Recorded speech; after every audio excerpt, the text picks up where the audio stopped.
டிஎன்பிசியில் கேட்கக்கூடிய LCM and HCF problem தான் பார்க்க போகிறோம். ஹெச்சிஎஃப் வந்து எப்படி கண்டுபிடிக்கலாம்னு பார்க்கலாம். இப்போ 84 மற்றும் 120 கொடுத்துருக்காங்க. இதோட ஹெச்சிஎஃப் வேல்யூ வந்து நம்ம வந்து கண்டுபிடிக்கணும். ஃபர்ஸ்ட் நம்ம கொடுத்துருக்க நம்பர் எழுதிக்குவோம். 84 120.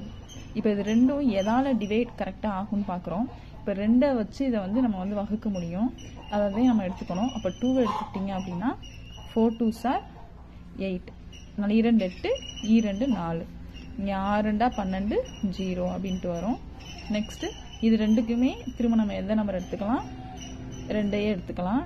அப்போது 2 4 2 2 2 6, அந்த 0 அப்படியே வந்துடுது.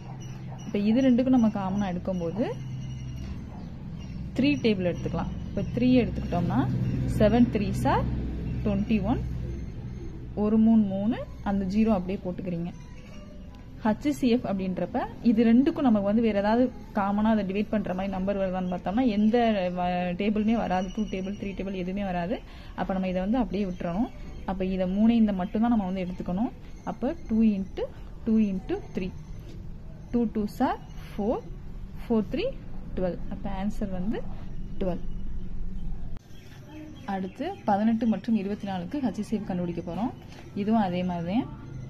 18 24 கொடுத்துருக்கிறது எழுதிக்கிறோம். இதுக்கு என்ன டேபிள்ஸ் காமனாக வரும், 2 டேபிள் காமனாக வரும். அப்போ 9 2 18, 1 2 2 4. இதில் என்ன டேபிள் போடலாம், 3 டேபிள் போடலாம். 3 3s are 9, 4 3s are 12. இது ரெண்டுக்கும் ஏதாவது காமனாக டேபிள் வருமா, வராது. அப்போ இதோட நம்ம ஸ்டாப் பண்ணிடலாம். 2 × 3 எடுத்துக்கிறோம். இதை மட்டும்தான் எடுத்துக்கணும். அப்போ 2 3s are 6. இப்போ நமக்கு ஆன்சர் 6.